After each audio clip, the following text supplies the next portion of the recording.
पश्चिमी दिल्ली से बीजेपी सांसद प्रवेश वर्मा इस वक्त हमारे साथ हैं। प्रवेश जी, रविवार को उप मुख्यमंत्री मनीष सिसोदिया की एक्साइज मामले में गिरफ्तारी हो गई, लेकिन अब उसका असर दिल्ली के विकास कार्यों पर पड़ना शुरू हो गया है। 28 फरवरी आज ही के दिन आश्रम फ्लाईओवर का उद्घाटन होना था सीएम और डिप्टी सीएम के हाथों, लेकिन अब वो एक्सटेंड हो गया है। दिल्ली वासियों की मुश्किलें बढ़ गई हैं, क्या कहेंगे? अगर आपको याद होगा तो हमारे प्रधानमंत्री जी की माताजी का जब स्वर्गवास हुआ, उसी दिन उन्होंने कोई अपनी मीटिंग को रद्द नहीं किया। अपने कार्यक्रम को पहले से ही जो कार्यक्रम तय थे उनको अटेंड किया। अगर आप समाज सेवा में हैं, जनता के बीच में हैं, तो उन सब के काम सर्वोपरि होते हैं। ये प्रधानमंत्री जी ने हम सबको हमेशा करके दिखाया है। इसलिए अगर मनीष सिसोदिया जी जेल चले गए, इस कारण से कोई भी प्रोजेक्ट जो दिल्ली सरकार का चल रहा था वो रुक जाए या वो देर हो जाए, ये मैं समझता हूँ बहुत ही ख़राब बात है। पहली बात तो कि दिल्ली में कोई भी ऐसा फ्लाईओवर या कोई भी ऐसी सड़क नहीं है जो अरविंद केजरीवाल जी के आने के बाद में उनके इनिशिएटिव से बनना शुरू हुई हो। ये जो आश्रम फ्लाईओवर भी है, ये पुराना, आज से 10-12 साल पुराना एक अपना शीला दीक्षित जी, तो उनके समय से ये काम चल रहा है। तो ये अरविंद केजरीवाल जी ने शुरू नहीं किया, मगर एक्सटेंशन का काम चल रहा था। हाँ, उसके चौड़ीकरण। हाँ, तो उसका चौड़ीकरण का काम अगर ये बार बार वहाँ पे रुक रहा है, मैं तो समझ नहीं पा रहा कि कारण क्या है। अगर मनीष सिसोदिया जी जेल चले गए तो अरविंद केजरीवाल जी, जिनके पास में कोई भी विभाग नहीं है 8 साल से, जो बिल्कुल खाली अपने घर पे बैठकर केवल शुद्ध राजनीति का काम करते हैं, उनको अब सारे विभाग को संभालना चाहिए और सारे काम करने चाहिए। मगर ये बहानाबाजी करना कि मनीष सिसोदिया जेल चला गया इसलिए उसके काम को टाल देना बहुत ही गलत बात है। बिल्कुल।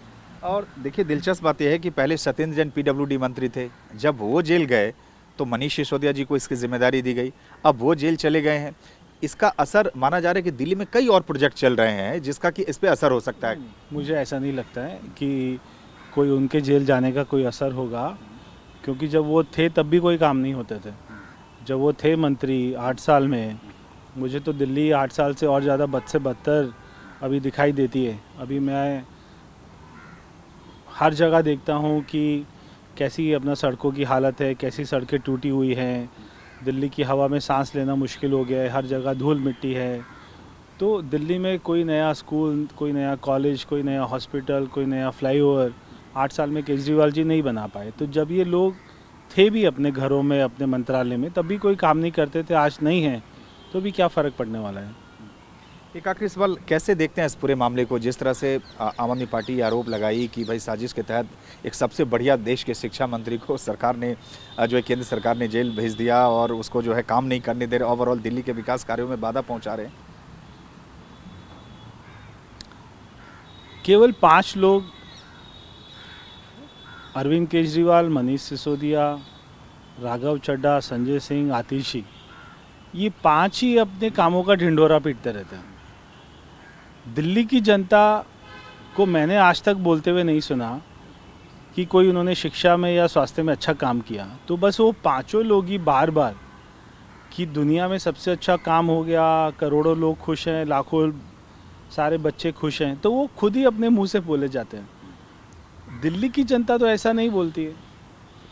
अब जब हमारे स्वास्थ्य मंत्री सत्येंद्र जैन जी को जेल गए तो उनके ऊपर आरोप था कि उन्होंने हवाला का कारोबार किया और कोई 16-18 करोड़ रुपए की राशि उन्होंने हवाला के कारोबार में पैसे को इधर से उधर किया।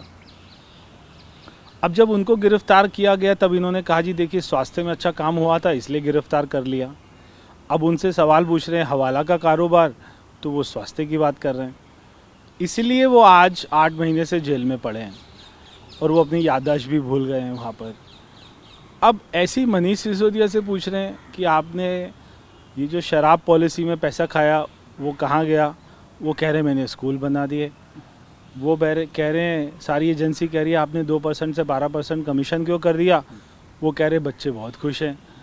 तो आपसे सवाल पूछा जा रहा है केमिस्ट्री का, आप उसका जवाब दे रहे हैं हिस्ट्री का।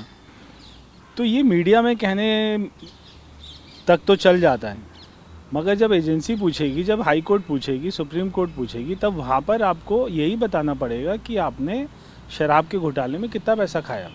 एक आखिरी सवाल प्रवेश जी, जो सीबीआई ने अरेस्ट किया है मनीष सिसोदिया को, उसके खिलाफ उन्होंने सुप्रीम कोर्ट में चुनौती दी थी। हालांकि अभी सुनवाई चल रही है, लेकिन उन्हें उम्मीद है, उन्होंने दरवाज़ा खटखटाया है कि उन्हें उससे राहत मिले। मैंने अपनी गिरफ्तारी को उन्होंने चुनौती दी है, क्या कहेंगे इसमें?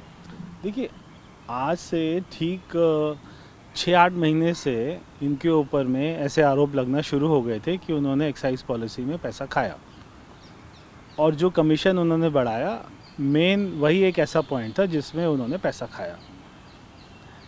आज तक वो कभी कोर्ट नहीं गए कि बीजेपी वाले या परवेश वर्मा मेरे ऊपर एलिगेशन लगा रहा है। कभी उन्होंने हमारे ऊपर कोई नोटिस नहीं भेजा, कभी उन्होंने हमारे ऊपर में मानहानि का दावा नहीं किया, क्योंकि उनको पता था कि अगर मैंने मानहानि का दावा किया और मैं कल को जेल चला गया तो वो तो जीत जाएंगे, तो उनकी बात जो है ठीक हो जाएगी। उनको मालूम है कि उन्होंने घोटाला किया है, उनको मालूम है कि सैकड़ों हज़ार करोड़ रुपया खाए गए हैं। कहाँ कहाँ गए, कैसे गए, पंजाब के इलेक्शन में, गोवा के इलेक्शन में कहाँ कहाँ लगे, ये सब उनको मालूम है। वरना मनीष सिसोदिया आज जो है डंके की चोट पर कहे कि भाई आप मेरा नार्को टेस्ट करा लीजिए और उसमें पता लग जाएगा कि मैंने पैसे खाए नहीं खाए, तो उसमें तो आदमी सच ही बोलता है। तो वो बोले मेरा नार्को टेस्ट करा लो, मगर वो नहीं खाएंगे। वो सुप्रीम कोर्ट जाना और वो राजघाट जाना, महात्मा गांधी जी के पास जाना, ये सारा ड्रामा है। अगर आपने भ्रष्टाचार किया है तो भगवान भी आ जाए इस धरती पर, वो भी आपको नहीं बचा पाएगा।